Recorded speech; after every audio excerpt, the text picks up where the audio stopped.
आप सभी का अपने चैनल पर मैं एक बार फिर हार्दिक स्वागत करता हूं। आज मैं एक इम्पोर्टेंट टॉपिक लेकर के आया हूं, अल्प प्राण और महाप्राण किसे कहते हैं। आप लोग इसे ध्यान से समझें और ये प्रश्न यूपीपी की परीक्षा में उम्मीद है कि पूछा जाएगा। तो आप लोग इसे, बहुत बड़ा वीडियो नहीं, छोटा सा है, आप लोग इसे इस वीडियो में अच्छी तरह से समझ लें। अब ये देखें, का वर्ग है, का वर्ग के अंतर्गत ये 5 अक्षर आते हैं, का, खा, गा, घा, अंगा।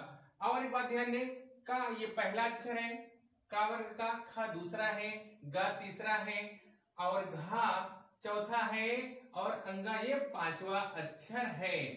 अब सेम टू सेम इसी तरह चा पहला है, छा भी छा दूसरा है, जा तीसरा है, झा चौथा है और इया 5वां अक्षर है। अब इसी तरह टा और ता और पा पहला है, फिर ये वाला दूसरा माना जाएगा, ये वाला तीसरा माना जाएगा। इस तरह से ये चौथा माना जाएगा और ये वाली रहेगी 5वां। तो आपको समझ में आ गया होगा। अब का वर्ग के अंतर्गत ये 5 अक्षर आते हैं, का, खा, गा, घा, अंगा। चा वर्ग के अंतर्गत चा, छा, जा, झा, ई आते हैं। टा वर्ग के अंतर्गत टा, ठा, डा, ढा, आड़ आते हैं। ता वर्ग के अंतर्गत ता, था, दा, धा, ना आते हैं। पा वर्ग के अंतर्गत पा, फा, बा, भा, मा आते हैं। आप लोग ध्यान दें।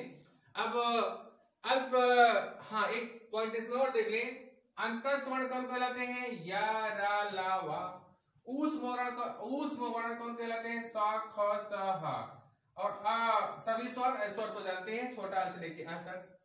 और अब आप समझें कि अल्प प्राण क्या कौन कहलाते हैं, कौन कौन से अक्षर कहलाते हैं। किसी भी वर्ग का पहला अक्षर, ध्यान दें, किसी भी वर्ग का पहला अक्षर, तीसरा अक्षर और 5वां अक्षर, ये अल्प प्राण कहलाता है। तो ये पहला है का और ये गा है तीसरा और अंगा है 5वां। तो इसी तरह से चा, टा, ता, पा ये पहला है, गा, जा, डा, दा, बा ये तीसरा है, अंगा, इया, आड़ा, ना और मा ये 5वां है। यानी कि अगर देखा जाए तो अल्प प्राण की संख्या में कौन कौन से अक्षर आ जाएंगे, यहां से लेकर भैया ये पूरा आ जाएगा अल्प प्राण। और तीसरा वाला अक्षर भी ये अल्प प्राण कहलाएगा और पांचवे वाले अक्षर भी अल्प प्राण कहलाएंगे। इसके साथ साथ और कौन से अल्प प्राण कहलाते हैं, जितने भी अंतस्थ वर्ण होते हैं, यानी कि अगर देखा जाए तो ये या, रा, ला, वा ये भी अल्प प्राण ही कहलाएंगे।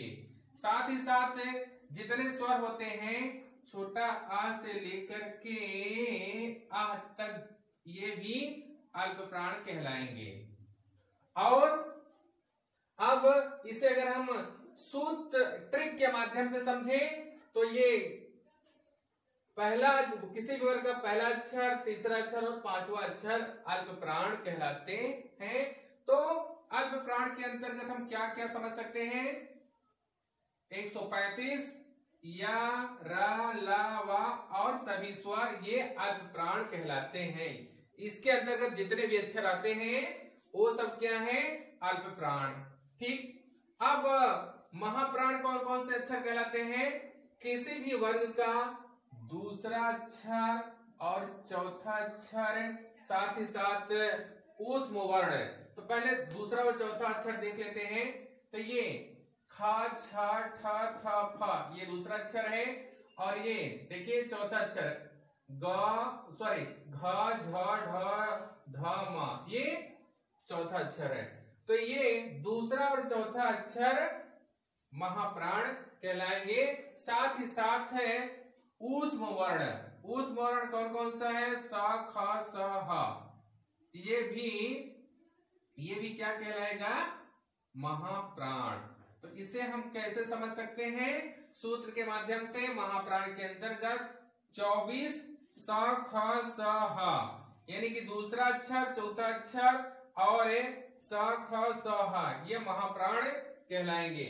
यानी अगर देखा जाए तो एक पॉइंट और समझ लीजिए, का पहला अक्षर है, खा दूसरा अक्षर है, गा तीसरा अक्षर है, घा चौथा अक्षर है और मा पांचवा अक्षर है किसका, किसी भी वर्ग का। ठीक, तो ये का वर्ग का पहला अक्षर, सॉरी का वर्ग का पहला अक्षर, ये चा वर्ग का पहला अक्षर, ये टा वर्ग का पहला अक्षर, ये ता वर्ग का पहला अक्षर, ये पा वर्ग का। तो पहला अक्षर, तीसरा अक्षर, पांचवा अक्षर, साथ ही साथ है अंतःस्वर यारा लावा और सभी स्वर, ये अल्प प्राण कहलाएंगे। और महाप्राण के अंतर्गत दूसरा अक्षर और चौथा अक्षर, यानी कि ये खा छा ठा था फा और घा झा ढा धा और मा, और साथ ही साथ स ख स ह, ये महाप्राण कहलाएंगे। यानी कि 24 सा ख स ह ये महाप्राण है, और इसके पहले आपको अल्प प्राण बताया गया।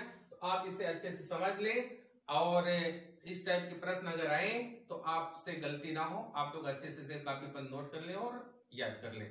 मैं अपना वीडियो देखने के लिए एक बार फिर आप सभी को बहुत बहुत धन्यवाद देता हूं।